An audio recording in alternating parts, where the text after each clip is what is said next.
Hello အားလုံးပဲမင်္ဂလာပါစင်ကာပထမချက်တရက်အလုပ်ချိန်အနားရက်မှာအပြင်ထွက်လို့ရမယ်မင်းတင်ပါတယ်ဒီအတွက်တခြားအလုပ်နဲ့ဟယ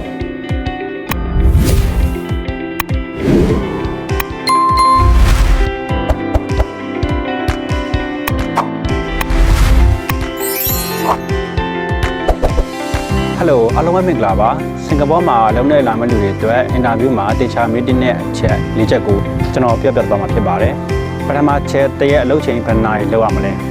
ပုံမှန်လို့ရှင်ကပြင်မာလုပ်တဲ့လူတွေဆိုရင်တနေ့ကို7နာရီရှိပေမဲ့ဟုံးခနဲ့မိတင်မှာဆိုရင်တော့မနေ့6နာရီကနေညနေ9နာရီထိဖြစ်တတ်ပါတယ်တချို့အိမ်ရှင်တွေကတော့မနေ့9နာရီ6နာရီကနေည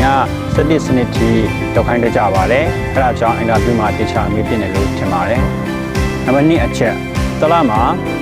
နားရက်ပဲနေရမလဲအနားရက်မှာပြင်ထွက်လို့ရမယ်မတင်ပါတယ်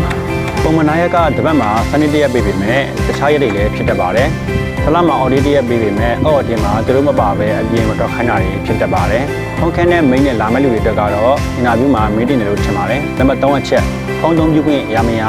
ဒဏ္ဍာရီခန့်ဖုန်းသုံးပြုခွင့်ရမလဲ။ meeting နဲ့ကြောင်းကတော့မိသားစုနဲ့ဆက်သွယ်နိုင်ရင်ကိုယ်ကနေထိုင်မှုအတွက်အရေးပါပါတယ်။ဘာစကားတွေနေကပြောချင်းပေမဲ့မပြောလိုက်ရတဲ့စကားလုံးတွေကိုဖုန်းသုံးပြုခွင့်ရတဲ့အခါမှာပြန်ရှာလို့ရပါတယ်။အဲဒါကြောင့်ဖုန်းသုံးပြုခွင့်ရမရကိုအင်တာဗျူးမှာတေချာလေးမီတင်းတယ်လို့ထင်ပါတယ်။နံပါတ်4အချက်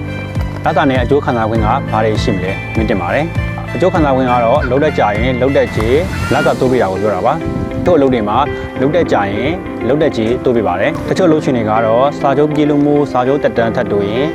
လတာတိုးပြပေမဲ့တချို့လုပ်ရှင်တွေကတော့အကြောင်းမျိုးမျိုးကြောင့်လတာတိုးဝင်ပြပါဘူး။အဲဒါကြောင့်အင်တာဗျူးမှာအကျိုးခံစားခွင့်ကိုတေချာမီတင်းတယ်လို့ထင်ပါတယ်။ခုကျွန်တော်ပြပြသွားတဲ့၄ချက်ကတော့စင်ကာပူမှာအလုံးနဲ့လာမယ့်လူတွေအတွက်အင်တာဗျူးမှာတေချာမီတင်းနဲ့အချက်၄ချက်ကိုဖြစ်ပါတယ်။အဲ့ဒီကျင်တာလေးရှိရင် comment အောက်မှာဝင်ရေးသွားလို့ရပါတယ်။နောက်ဗီဒီယိုမှာတွေ့ပါမယ်။